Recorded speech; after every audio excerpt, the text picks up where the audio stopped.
What if Polly Gray had reached Tommy Shelby on the moor before he pulled the trigger? One woman, one cold night in 1929, and the man who was meant to break, instead, finds a hand on his wrist. This is the story of the Shelby that history never wrote. The moor above the city, the autumn of 1929. There is fog coming off the wet ground in slow gray ropes, and the only light is the city far below, Birmingham burning its coal in the dark, like a thing that never sleeps. And on the high ground, alone, a man in a long black coat stands with a revolver against the side of his own head, and he is talking to a woman who is not there. Her name was Grace. She has been dead 4 years, but Tommy Shelby can see her tonight, clear as the gun in his hand, standing in the heather, in the dress she wore the night she died. And she is telling him it is all right, that he can put it down now, that the war is over and he can come and rest. And Tommy, who has not rested since a tunnel in France, filled with mud and screaming, believes her. The plan was supposed to work. That is the thing that broke him. He had built a clean machine to put a bullet in Oswald Mosley at the rally, a soldier of his in the rafters. The whole thing arranged so that the most dangerous man in England would fall and no Shelby would ever be touched. And the quiet men, the gray ones from the secret parts of the state, who had used Tommy like a tool and let him think it was his own idea, they pulled it apart at the last second. They wanted Mosley alive. And they let Tommy stand there in the wreckage of the one good thing he had tried to do, and something in him that had held since 1918 simply let go. So he walked up onto the moor with a gun.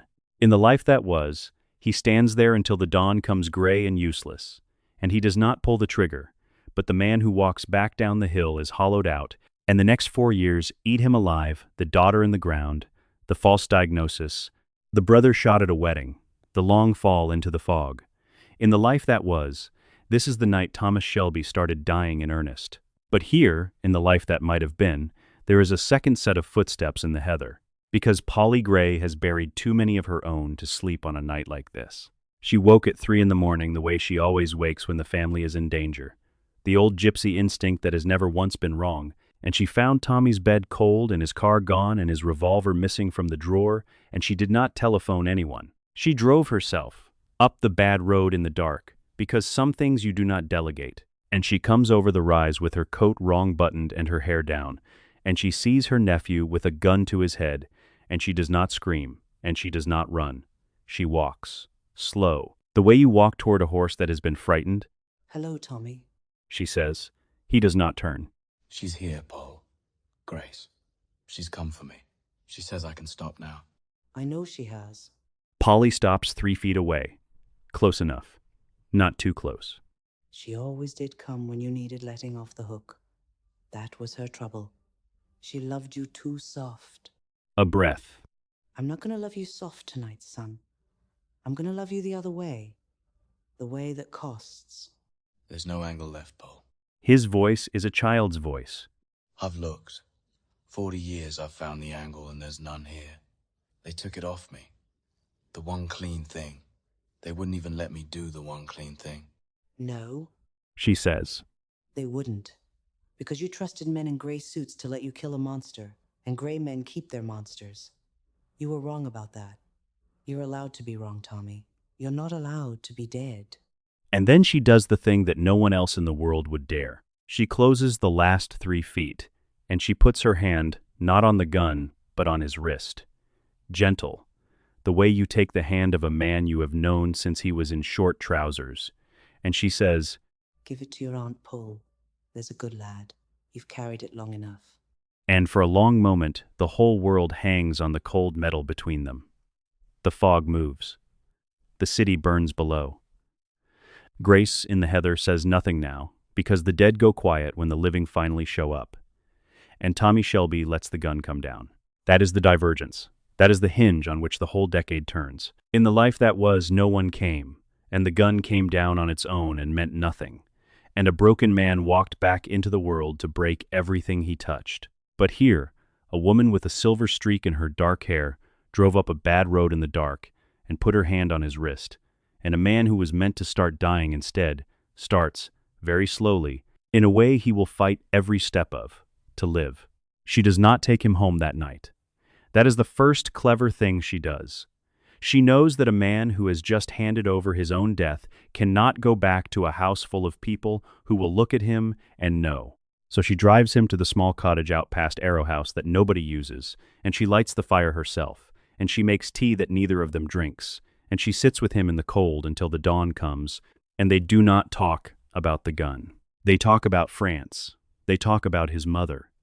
They talk about a horse he had as a boy that threw him into the canal. And somewhere in the small hours, for the first time in 11 years, Thomas Shelby cries, and his aunt holds his head against her shoulder and says nothing at all.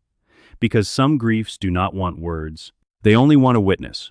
In the morning, she lays down the law. This is the second clever thing, and it is the one that saves him, because grief without a frame just becomes the fog again. Here's how it's going to be. Polly says, over the cold tea. You're not going to scheme. Not for a month. The company runs itself for a month, or it isn't a company worth a damn. You're going to come to my house every evening, and you're going to eat a proper meal that you didn't earn and didn't plan, and you're going to sleep. And when the visions come, and they'll come, Tommy, they always come back for the ones they've marked. You're going to telephone me at any hour, and you're going to say the words out loud. Paul, she's here, and I'll come. That's the deal. You don't get to do it alone anymore. You've done alone. Alone nearly put you in the ground. And if I say no? Then I'll tell the family what I found on that moor. She says, flat as a closed door. All of them. Arthur, Ada, Lizzie, the boy. I'll tell them their Tommy put a gun to his head, and I'll let them decide what to do with a leader who'd leave them like that. You want to gamble on what Arthur does with that? Be my guest. She lets it sit. Then, softer, Or you can let me carry the secret, and let me carry a bit of the weight, and we'll get you back an inch at a time. Your choice. It always is. But choose like a man who wants to see his children grow, not one who wants an excuse. and Tommy, who has spent his whole life being the only mind in the room, looks at the one person who has never once been frightened of him, and he says, All right, Paul. 2 words. They cost him more than the gun did. The family feels the change before they understand it. That is how it works in a house like this. Nobody announces anything. You just notice that the weather has shifted. Arthur is the first to clock it, because Arthur watches Tommy the way a dog watches the one man who feeds it and beats it. You're different. Arthur says, one gray morning at the works, suspicious as a man being sold a horse. Quieter. You sleeping? Some. You've not had a scheme in 3 weeks. I keep waiting for the meeting where you tell us we're buying a shipyard or killing a lord. Nothing. It's like working for a normal man. It's putting the wind up me, if I'm honest. Arthur turns his cap in his big scarred hands. What happened, Tom? And don't tell me nothing, because I've known you since you were born, and you've not been nothing your whole life. And Tommy almost tells him. He looks at his brother, this man who has killed for him and bled for him and would walk into a fire if Tommy pointed at it, and he very nearly says the true thing. But Polly's secret is Polly's to give. So instead he says, I got tired, Arthur. That's all. I got tired of running 3 moves ahead of a game nobody's even playing but me. So I stopped for a bit. Paul's idea. He almost smiles. Turns out the company doesn't fall down if I sleep. Arthur stares at him for a long moment. Then something in the big man's face cracks open. Relief and grief all at once. Because Arthur has been frightened for years and never had a word for it. Good. He says, thick. That's good, Tom. You've always carried us. Be all right if you let us carry you a bit. That's all. That's all I ever eye. Good. And he puts one enormous hand on the back of Tommy's neck. Rough, quick, the only tenderness this family knows. And then he turns away before either of them has to feel anything else about it. Ada understands it faster, because Ada reads people for a living, and reads her brother better than anyone but Polly. She comes up from London on the train and she watches Tommy at dinner, watches him eat, watches him listen, watches him let Finn finish a stupid story without cutting in. And afterwards she finds Polly in the kitchen and she says, quietly, You did something to Tommy. I don't know what, and I don't want to know. But he's here. He hasn't been here in years. He's been somewhere behind his own eyes since France, and tonight he's here. Polly says nothing, just hands her a cup, and Ada says, Whatever it cost you, thank you. and the two women who have held this family together with both fists stand in the warm kitchen and do not say another word, because they don't need to. The deal gets tested sooner than either of them would like. It is a Tuesday in the dead of winter, past 2 in the morning, and the telephone in Polly's hallway rings and rings. She is awake before the second ring. She sleeps the way the mothers of dangerous men sleep, with one ear always in the dark. She lifts the receiver and there is a long silence on the line, just breathing, and she knows exactly what the silence is. Say it, Tommy. She says into the dark. Say the words. That's the deal. She's here, Poe. His voice is wrong, thin, very far away, the voice of a boy and not a man. She's sat on the end of the bed. She's not angry. That's the worst of it. She's not angry. She's just waiting, like she's got all the time in the world and she knows I'll come. That's the grief talking. And grief is a liar that wears the faces you love. Listen to my voice instead. Have you got anything in your hand? Anything at all? No. Good lad. Now you're going to put the light on. All of them. Every lamp in that room. The dead don't care for the light. They're like coppers that way. They only work in the dark. She hears the click, the rustle, his breath catching, and then steadying by a single degree. Now you're going to walk downstairs and sit by the telephone, and you're going to stay on this line with your aunt until the sun comes up, and we are going to talk about absolutely nothing. About horses, about the weather, about what a useless article your brother Arthur is. And in the morning I'll come and we'll go and look at the yearlings. You're not alone in it. Say it back. I'm not alone in it. That's right. You never were. You just decided, somewhere in that tunnel, that you had to be, and you've been wrong about it for 11 years. And Polly Gray sits on the cold floor of her own hallway in her nightdress for 3 hours, talking her nephew through the dark, and when the gray light finally comes up over the city, neither of them mentions it again. But it holds, the deal holds, and a thing that holds once will hold again. It is that winter that the other wound in the house begins to mend. The quiet one, nobody names. Because Lizzie Shelby has spent years married to a man who was never quite in the room. She married a ghost in a good suit, and she made her peace with the cold the way you make peace with weather you cannot change. But in the weeks after the moor, she starts to notice things. He comes home for dinner and stays. He asks about her day and then waits for the answer, which he has never once done. One evening she finds him standing in the doorway of Charlie's room, just watching the boys sleep. And when she asks him what on earth he's doing, he says, I don't think I've ever just watched him sleep. I was always somewhere else in my head, working out the next thing, 3 moves ahead. And the boy grew up in a house with a father who was never in it. What happened to you, Tommy? She asks him later, in the dark of their own room, and her voice is careful, because hope is a dangerous thing to let in. And don't give me the company answer. You went somewhere this autumn and you came back different. He does not tell her about the moor. That stays between him and Polly until the day they both die. But he tells her something truer than he has said in years. I worked out I'd been treating you like the house. He says, Like something I bought to prove I'd come up in the world, and then never looked at again. You deserved a husband, Lizzie. Not a man keeping your seat warm while he lived inside his own head. I can't give you back the years I was gone, but I'm here now, if you'll have the rest of it. And Lizzie Shelby, who is harder and prouder than any of them ever gave her credit for, says, I'll think about it. and then she takes his hand in the dark, which is her real answer, and the both of them know it.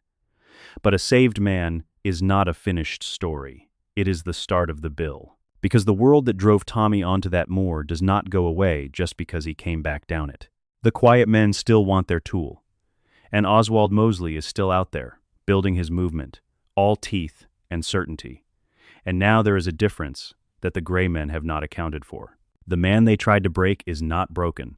And a Thomas Shelby with his mind whole is the most dangerous thing in England. The gray men come to him in the new year. The same two. The same gray suits. The same reasonable voices, sitting in the office above the works as if they own it, which, in a sense, they believe they do. We were sorry to hear you'd been unwell, Mr. Shelby, the chief one says, And the lie is so smooth it is almost a courtesy. A nervous complaint, we understand.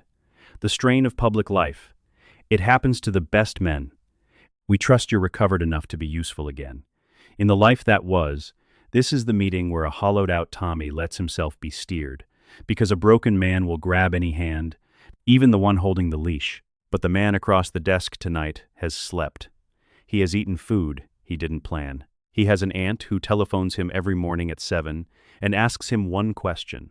Are you here, Tommy? And makes him answer it out loud. And so, when the gray man says useful, Tommy lights a cigarette with a hand that does not shake, and he smiles. And the smile frightens the younger gray man by the window, who is paid to watch hands, and has just understood that he is in the wrong room. Here's the thing about being useful.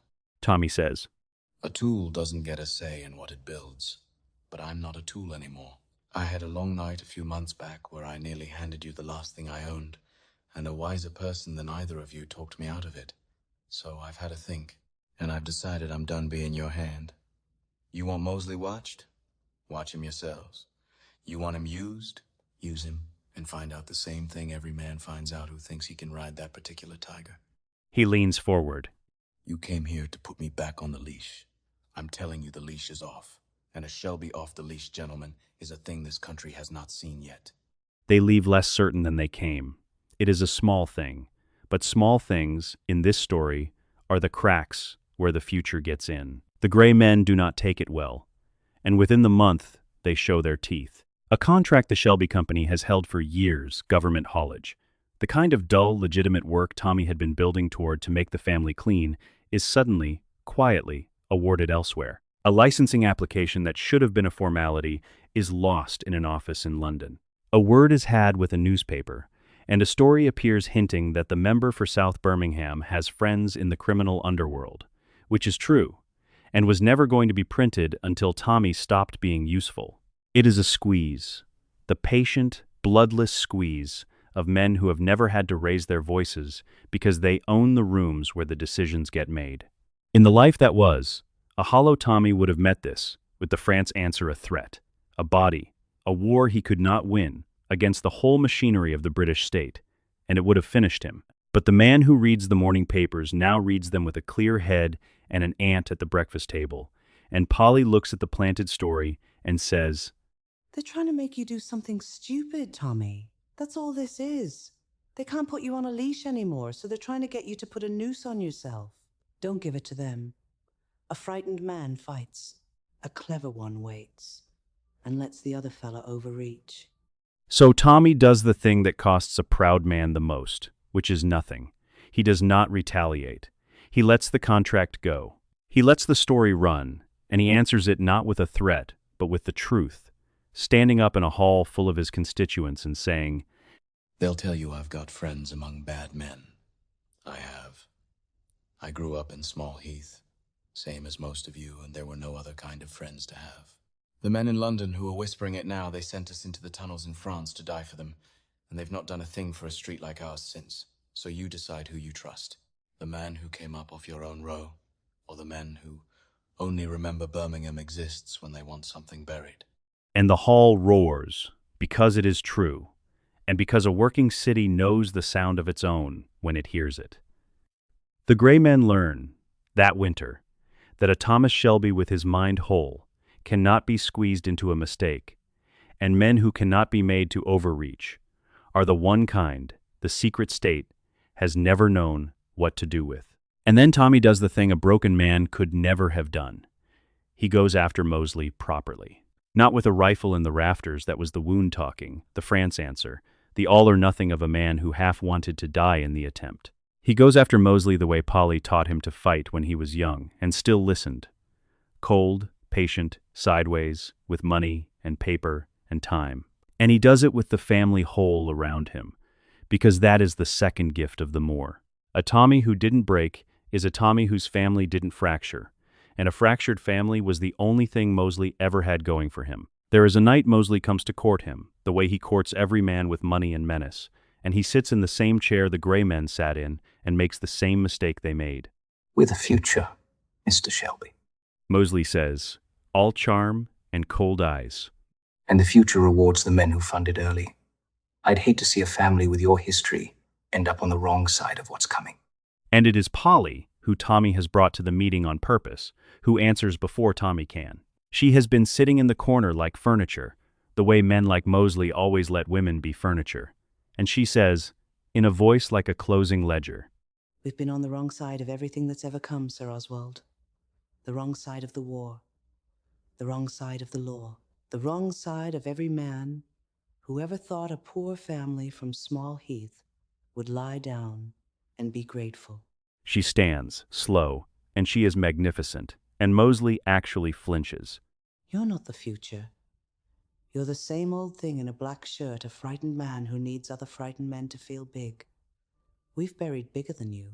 Now finish your drink and get out of my nephew's office. And Mosley goes. And in the car afterward, Tommy looks at his aunt and says, You enjoyed that. and Polly draws on her cigarette and says, I have buried a husband, a son taken from me, and more of this family than God should ask of one woman. Yes, Thomas. I enjoyed telling a fascist to finish his drink. Let an old woman have her pleasures. What follows is the long, quiet war, and they fight it the way Polly fights everything, not with the bullet Mosley is secretly praying for, the martyr's bullet that would make him a saint, but with patience and paper and 1,000 small cuts. They buy his debts. They turn his backers cold. Through Ada's London contacts and the city men who owe the Shelby Company old favors, they make sure that every time Oswald Mosley reaches for money, the money has just left the room.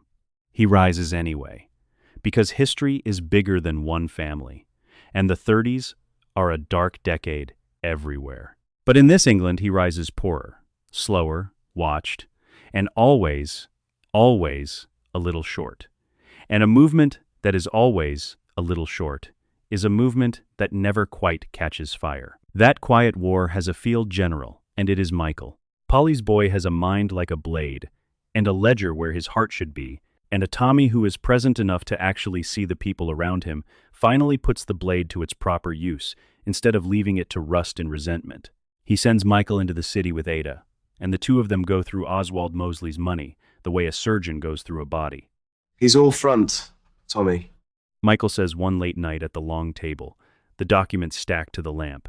It's the most extraordinary thing I've ever seen. He talks like he owns England and he's mortgaged to the eyeballs. Half his movement runs on credit from men who'll pull it the second it stops being fashionable to lend to a fascist. We don't have to beat him in the street. We just have to make him unfashionable to the bank. Then that's what we do. Tommy says, No headlines. A man like Mosley feeds on headlines, even the bad ones. Every time the papers call him a monster, he gets 10,000 new believers who happen to like monsters. So we don't call him anything at all. We make him boring. We make him broke. We bury him under the one thing his kind cannot survive, which is being ignored by the people with the money. and Ada, sharp as her mother ever was, supplies the piece that makes it hold. I'm not having my brother be the only thing standing between this country and the black shirts. She says, That's how you lose one family, can't hold a wall like that. So we don't fight him as the Shelbys. I've got the contacts on the left, the unions, the dockers, the people who'll actually break a fascist's nose in the street. We make sure there's a wall of ordinary people he has to get through first. And our job, the quiet job, the money job, is just to make certain that wall never runs short of bricks. It is the first time in years the three of them have planned a thing together with their heads clear and their leader whole. And it works the way clear-headed things work. Slowly, completely, and without a single body on the ground. Mosley comes back a second time, because men like Mosley always come back. They cannot believe a door has truly closed to them. This time, he does not charm. He threatens, in the soft aristocratic register that is the only way his kind knows how to threaten. It would be a great pity, He says, in Tommy's office, swirling a brandy he was not offered. for a man who's clawed his way up so far to find himself suddenly on the way back down. I have friends now, Mr. Shelby. Friends in very high places indeed.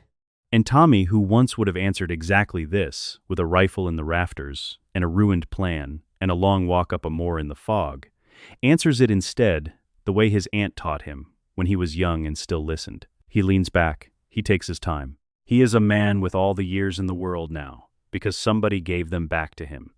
I've had friends in high places my whole life, Sir Oswald. He says.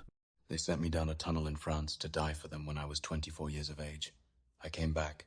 I've been coming back ever since, from the war, from the law, from the Italians, from the secret men of the crown who sat in that exact chair you're sat in and told me which way was down. And do you know where all of them are now? They're behind me. That's the only place men like you have ever ended up, with men like me behind. Now finish the brandy you helped yourself to, and let me get back to work. Mosley leaves, and that very night Ada brings word that the largest of his backers has gone quietly cold. A bank whose paper, it turns out, a small company in Birmingham now holds. That's the third this month, She says, and there is a hard, clean satisfaction in it. And Tommy looks at Michael, and at Ada, and at the empty chair at the head of the table where Polly likes to sit, and he understands the whole arithmetic of it at last. She did this. Not the buying, the being here. She drove up a bad road in the dark and gave me back the mind that could do this, and now look what that mind is worth when it's pointed at a fascist instead of at my own skull. And here is the thing the Moor bought that no one could have planned. Because Tommy did not break in 1929, the family does not fall apart in the years after. And because the family does not fall apart, Polly Gray does not die alone and written out the way the world tried to write her. She lives. She marries Aberamagold in the spring of 1930, and she is happy, in the hard, wary way that women like Polly allow themselves to be happy. For whatever years she gets, and she gets more of them here, because a Polly with a Tommy who isn't drowning is a Polly who isn't spending her own strength holding a sinking man above the water. The thing she did on the moor gave her back her own life, along with his. That is the secret arithmetic of mercy. It is never one way. There is a scene, 2 years on, that holds the whole of it. A christening Ada's, or Finn's new wife's. It hardly matters. The long table at Arrow House crowded the way it only gets at weddings and funerals.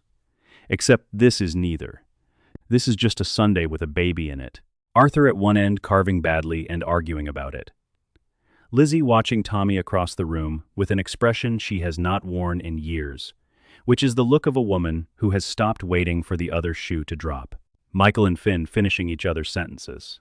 And Tommy at the head of it, gray at the temples now, quiet, watching his strange, impossible family eat and bicker and live, and Polly catches his eye down the length of the table, and she raises her glass, just an inch, just enough, and he raises his back. Nobody else sees it.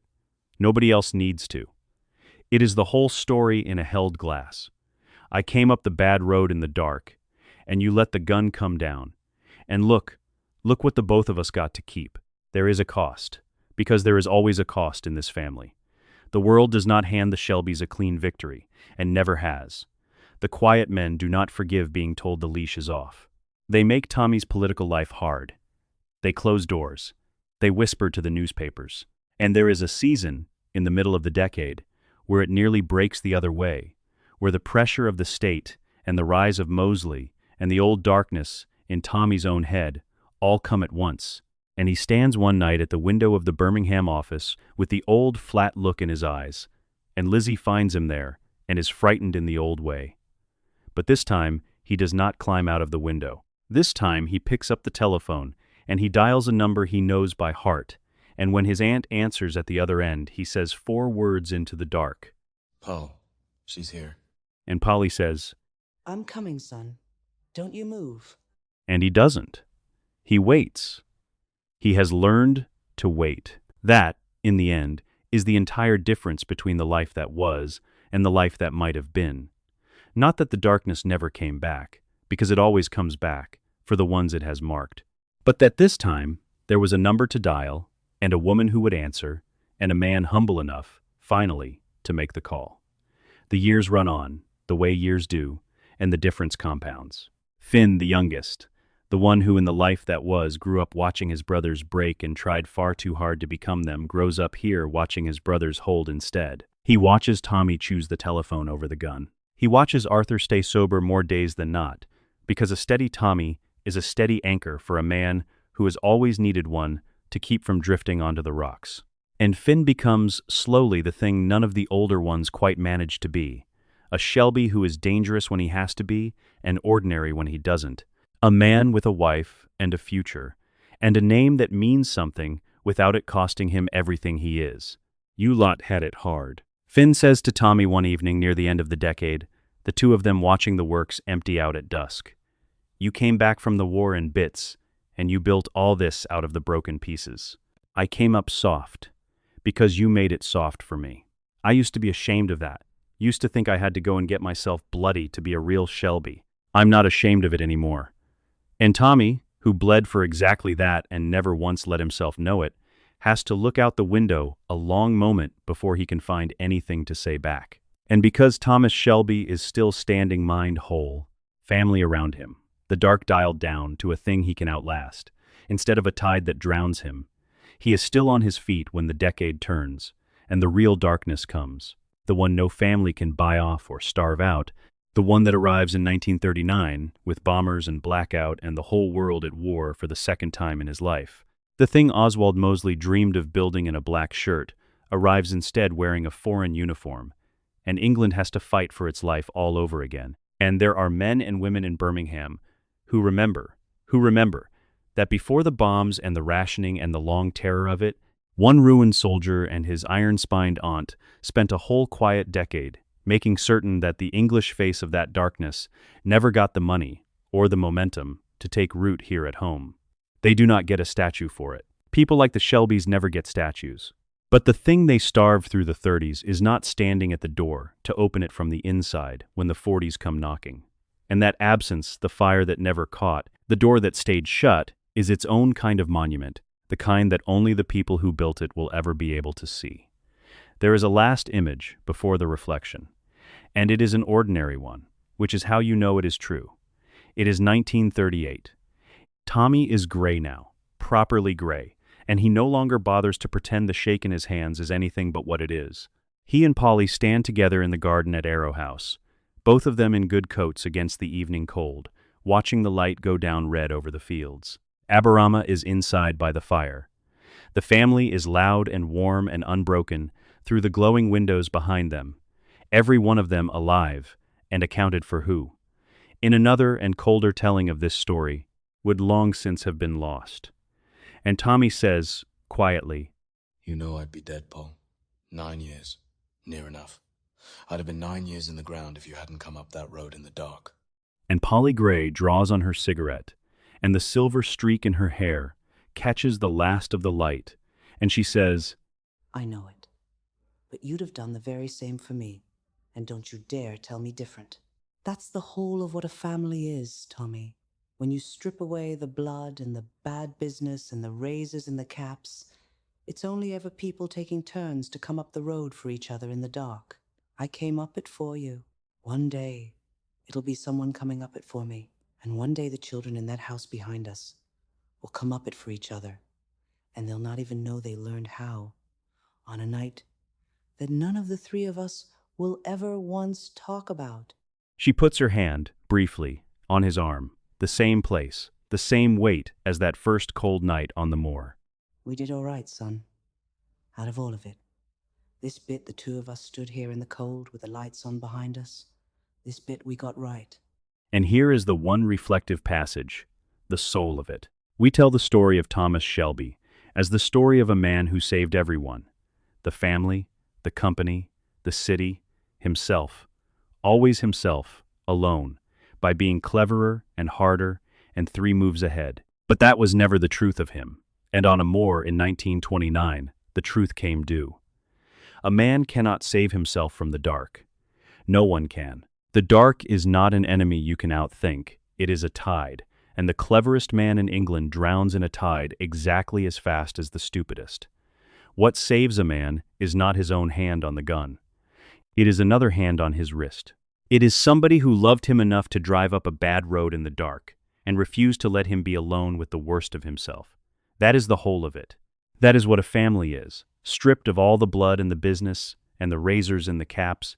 It is the people who come up the hill for you when you have walked up there to die, and who say, "Give it to me, you've carried it long enough." Tommy Shelby spent 40 years believing that needing someone was a weakness that would get you killed.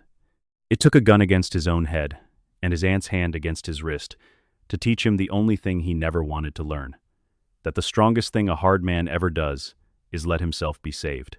That is the gift the Moor gave them all. A man who got to grow old instead of dying by inches. A family that stayed whole because its keystone didn't crack. A fascist kept always a little short of his fire. And a woman with a silver streak in her hair who got to live a few more years in the sun because the nephew she saved was also, it turned out, the thing that had been quietly killing her, and when she put her hand on his wrist that night, she set them both down at once. The fog still comes off the moor above Birmingham on autumn nights. It always will. The city still burns its coal in the dark below, sleepless, the way it has since before either of them was born. But there is no man standing up there anymore with a gun and a ghost. He came down the hill.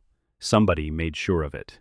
And somewhere, in whatever room the living keep for the people who saved them, Thomas Shelby pours 2 drinks that neither of them will quite finish, and slides one across to an old woman who never once, in all her hard life, let a single one of her own walk up a hill alone.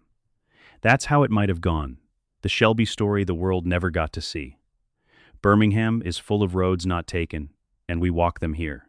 If you'd ride with us down the next one, leave a name below and tell us whose story to rewrite. Mind how you go.